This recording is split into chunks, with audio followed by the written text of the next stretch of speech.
South Africa's ranking as worst in the world for its maths and science education is a state of emergency, the opposition has said. The Democratic Alliance called for a full skills audit of all maths, science and technology teachers. The World Economic Forum, WEF, report on information technology assessed the economies of 148 countries, but the government has rejected it, saying the findings were based on perceptions and not hard data. The World Economic Forum's The Global Information Technology Report assesses how ready countries are to exploit the opportunities offered by information and communications technology and how they can use it to improve conditions for the overall quality of education. South Africa came 146th in the WEF ranking. While not all countries were surveyed, South Africa was ranked below Kenya, Nigeria and Zimbabwe. Frightening. The WEF report does not base its research on any actual tests or assessments. Department of Basic Education. Annette Lovemore,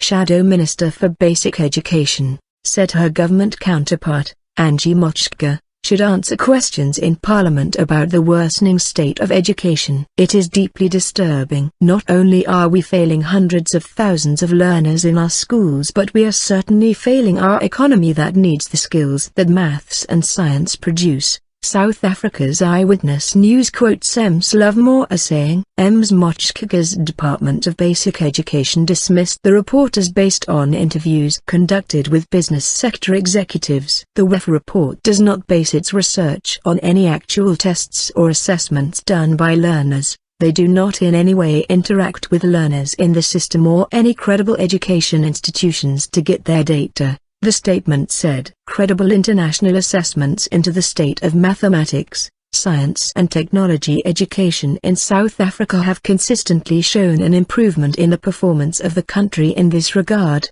it said. But Ms. Lovemore said there had been no false insinuation in the report, and while there had been some improvements in recent years, the overall picture is still frightening. She said that 90% of 15-year-olds had failed to reach a low level of achievement in a 2003 World Survey of Maths and Science. This figure was 76% in 2011. This is a state of emergency, and requires appropriate, urgent action, Ms. Lovemore said. The BBC's Pumza Fihani in Johannesburg says last year a special ministerial task team investigated the teaching of maths, science and technology and painted a bleak picture of the country's education system. Opposition parties accuse Ms. Motshekga, who is serving a second term, of not doing enough to turn things around since the task team's report, she says. The worst affected schools are those in rural areas where a lack of teaching materials and teacher absenteeism are the major problems.